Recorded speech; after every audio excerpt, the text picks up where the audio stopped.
I'm Ryan McFarland. We're here at the Lely North America Reconditioning Facility.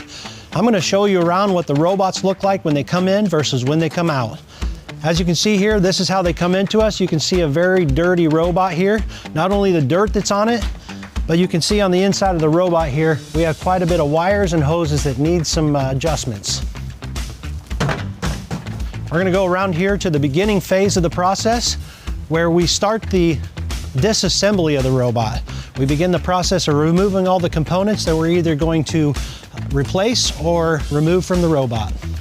After that, they go through a dry ice phase that gets a cleaning before they get over here to the rebuild phase. The rebuild phase, we're adding all the components back on, clean components, and putting those new components on the robot as needed.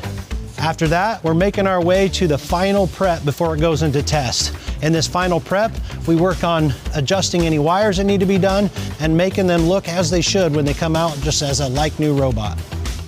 We begin the testing process, a very rigorous testing process identical to what we have in our main factory building the current A5 robot. As you can see, Chris is verifying some of the serial numbers to ensure that we have all the correct parts on the robot. Once we're done with that testing process, we come over here to the final pack out of the robot. This is where the robot makes its way to the farm on a pallet, gets all the final red components that it needs to make it ready to be used in your farm.